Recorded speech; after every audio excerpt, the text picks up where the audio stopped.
और मेरे सहयोगी सौरभ लगातार बने हुए हैं क्योंकि कुछ ही देर में पेशी होने वाली है हेमंत सोरेन की।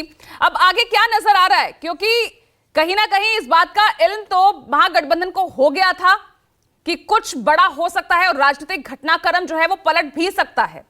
तो ऐसे में सभी जो विधायक थे, मंत्री थे, इसीलिए 2 दिन पहले ही बैग एंड बैगेज के साथ पहुंच जाते हैं और अब उन्हें हैदराबाद शिफ्ट करने की खबरें आ रही हैं।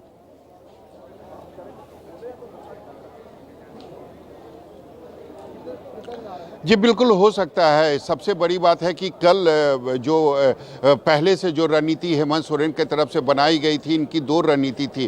पहला वो ये चाहते थे कि जब वो इस्तीफा देंगे तो मुख्यमंत्री कल्पना सोरेन को बनाया जाए, लेकिन वो ये भी जानते थे कि हो सकता है कल्पना सोरेन के नाम पर सबकी सहमति ना बने।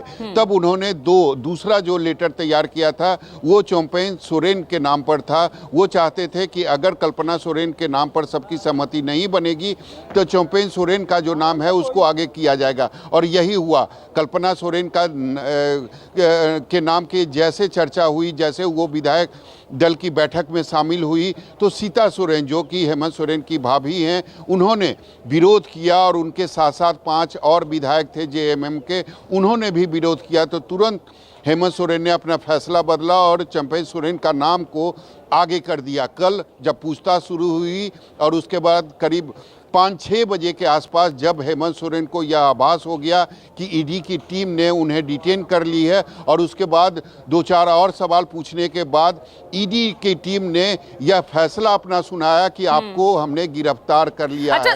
उसके बाद समझना चाहूंगी क्या वाकई यहाँ पर विधायक सोरेन सरकार, महागठबंधन की ये सरकार संकट में आती नजर आ रही है? क्योंकि जिस तरह से 48 विधायकों का यहाँ पर हम जो गणित देख रहे हैं, 47 विधायकों के हस्ताक्षर समर्थन पत्र पर हैं, लेकिन निशिकांत दुबे कह रहे हैं कि अल्पमत में सरकार है, बहुमत के लायक उनके पास विधायक नहीं है। 43 ही विधायकों के हस्ताक्षर समर्थन पत्र पर हैं। उधर बीजेपी ने विधायक दल की बैठक बुला ली है। तो क्या क्या दिख रहा है यहाँ पर?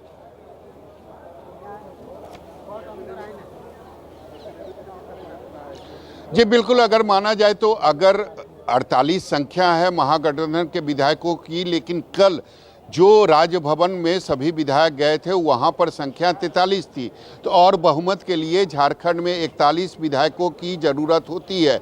एक अगर आप हेमंत सोरेन की बात करें तो वो अब ईडी के रडार पर हैं, अब उनको ईडी ने गिरफ्तार कर लिया है और वो जेल जा रहे हैं। यानी उसके बाद अगर विधायकों की संख्या जो बचती है वो मात्र 42, यानी बहुमत के लिए 41 चाहिए और आपके पास 42 का आंकड़ा सामने है।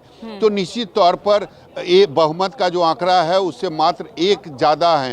तो आज जिस तरीके से बीजेपी ने विधायक दल की बैठक बुलाई है, तो निश्चित रूप से ये माना जा रहा है कि दूसरी तरफ विधायकों को तोड़ने की भी कोशिश की जा रही है।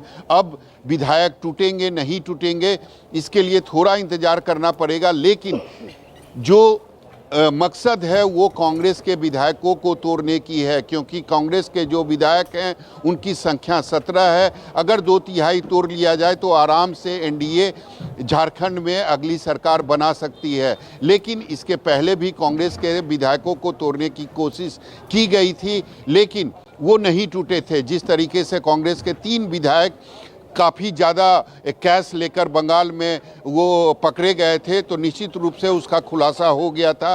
अब ये देखना होगा कि इस बार चूंकि पहले से जो विधायक हैं वो या तो सर्किट हाउस में हैं या फिर मुख्यमंत्री आवास में हैं, तो क्या वो बीजेपी के संपर्क में हैं या नहीं है, इन्हीं बातों का डर जो है वो अब चौम्पेन सोरेन को सता रहा, और इसीलिए सभी विधायकों को शिफ्ट करने की भी बात चल रही है। आज अगर राजभवन से कुछ पॉजिटिव मैसेज नहीं आता है तो हो सकता है शाम के बाद सभी विधायकों को हैदराबाद शिफ्ट किया जा सकता है। ठीक है सर, आप बने रहिए लगातार हमारे साथ।